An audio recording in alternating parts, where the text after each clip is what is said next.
মনি কিন্তু চাউমিনটা খুব ভালো বানিয়েছিল, আগের ভিডিওতে আমি শেয়ার করেছি। তারপরে থেকে চলে গেছি বুদ্ধেজ পাখিগুলোকে দেখতে। এই দুটো মিলে আরেকটাকে এমন মেরে চোখে পুরো আলাদা সাইড করে দিয়েছে, আলাদা খাঁচায় রেখে দিয়েছে। আর তারপরে দেখো দাদু নিয়ে এসেছিলো আইসক্রিম আমার আর মায়ের জন্যে। আর মা যে বাড়িতে যে আইসক্রিমটা বানায় সেটা একটু সবার জন্য বানিয়ে দিয়ে আসছিলো। তারপরে দেখছি সব প্রিপারেশান শুরু করে দিয়েছে মায়ের জন্মদিনের জন্যে। আর অনেক সুন্দর সুন্দর রান্না করেছিল, চাটনি, লোটে মাছের তরকারি, মাছের মুড়ো দিয়ে ডাল, পাঁপড় ভাজা, চিংড়ি মাছ দিয়ে আলু পটলের তরকারি, আরেকটা চাটনি যেটা আমি খেতে ভালোবাসি, মাছ দই মাছ করেছিল, এই যে আলু পটলের তরকারি। আমি নিজে কোনটা ছেড়ে কোনটা বলবো আমি নিজেই এখন ভুলে যাচ্ছি। আর পাঁপড় ভাজা করেছিল। আর মা ওইদিকে আইসক্রিমটা সেট হতে দিয়েছিল ফ্রিজে। আর তারপরে দেখো মনির লেগে গেছে এই কেকটাকে ডেকোরেশন করতে নিজের মতো। আর তারপরে দেখছি দিদার মতো খাবার দাবারগুলো গোছাতে শুরু করে দিয়েছে, কারণ অনেকটাই দেরি হয়ে যাচ্ছিল। সবাই মিলে হাতে হাতে কাজ করছিল। আর মাকে দেখেছো কাঁসার থালাতে খেতে দিয়েছিল। আর এই যে বাটি চাপা দেওয়া ছিল এটা ছিল ভাত। আর দিদা বুঝতে পারছিল না কী করে সাজাবে, তাই গুরু দায়িত্বটা কিন্তু আমার ঘাড়েই পড়েছিল কেমন করে সাজাতে হবে। দেখো ফাইনালি আমি যেটুকু পারি সেটুকু সাজিয়েছিলাম। এরপরেও কিন্তু অনেক কিছু অ্যাড হয়েছে এখানে, যেমন অ্যাড হয়েছে পাঁপড় ভাজা, আর কী সব অ্যাড হয়েছে সত্যি কথা বলতে গেলে এখন আমার মনে নেই। আর সব থেকে জানো তো আমিও অবাক হয়ে গেছি, আমাকে কাঁসার থালাতে খেতে দিয়েছে বলে আমি খুব খুব খুব খুশি হয়েছি। আমার না নিজেরই মনে হচ্ছিল যেন নিজেরই জন্মদিন। কাঁসার থালাতে তো বাড়িতে খাই না, অনেক দিন পর যখন নিজের বাড়ি থেকে কাঁসার থালাতে খেতে দিয়েছে মনের মধ্যে একটা আলাদাই আনন্দ সৃষ্টি হয়েছে। দেখেছো আমার মুখে চওড়া হাসিটা, সেটা দেখেই কিন্তু সবাই বুঝতে পারছো। তারপরে দেখো মা খেতে বসার আগেই সবাইকে একটু প্রণাম করে নিয়েছে। তারপরে দেখো ফাইনালি মায়ের শুরু হয়ে গেছে ডেকোরেশনটা ঠিকঠাক করে। এটা আমি যেটুকু পেরেছি সেটুকু সাজিয়েছি। ওই যে ওখানে পায়েসও অ্যাড হয়েছিল যেটা মনি বানিয়েছিল। আর দেখেছো থালাটা কিন্তু খুব সুন্দর করে লাগছিল। এবার দেখো মা বসে পড়েছে আর মনি ওইদিকে দিদিকে ভিডিও কল করে দেখাচ্ছিল। আর এরপরে গেলে কিন্তু মামা বলছিল কেকটা পুরো মুখে ঢুকিয়ে খেয়ে নিতে। তারপরে আমার কেক কাটতে শুরু করে দিয়েছে। আমি এখন আর ভয়েস ওভার দিলাম না, এখন সবাই যে কথাবার্তা যেগুলো বলছে সেগুলোই আমি স্মৃতি করে রাখার জন্য আমি নিজের কোনো ভয়েস ওভার দিলাম না। তোমরা নিজেরাই দেখো আর কি কি হয়েছে না হয়েছে।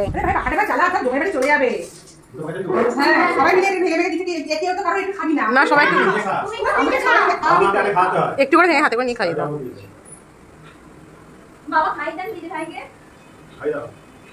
মনি আবার পড়বে, বিশ্বাস করো মনি ভালো বলতে পারবে।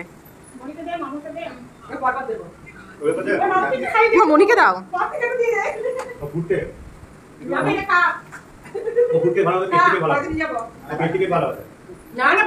মা ভালোবাসে।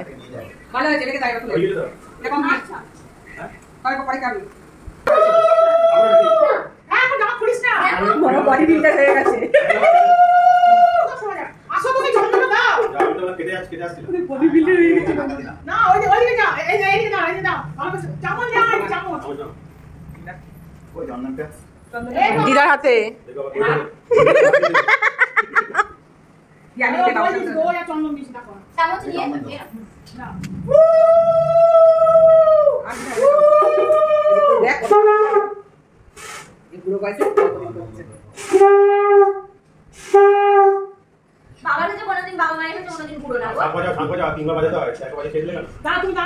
শক্তি নেই।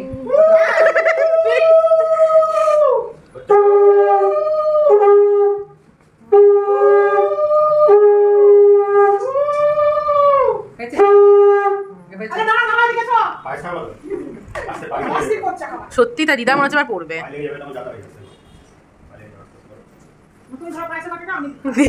ফেলে দাও। না না গুচ্ছের করো না।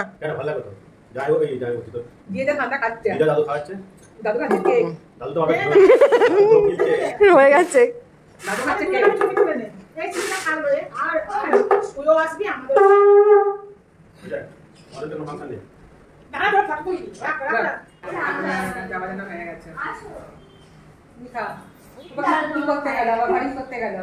এবার না গাঁটটা মেরে মাথা খুলে দিদি উল্টো দিদি আসতে দিদি না আমার থেকে আমি তোকেই ধরে দেব টাকা। আমি কিচ্ছু জানি না, বিশ্বাস করো দিদি ভাই। না তুমি খুব ভালো মেয়ে।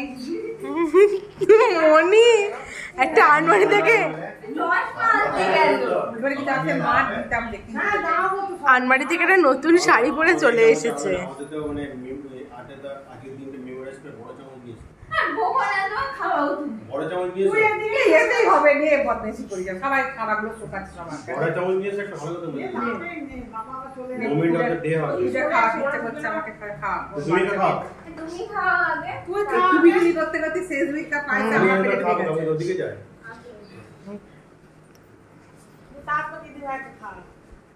ছবিটা ঠিক করে রেখে দিস বাবার বাড়ি বাবার ভিডিওতে থাকবে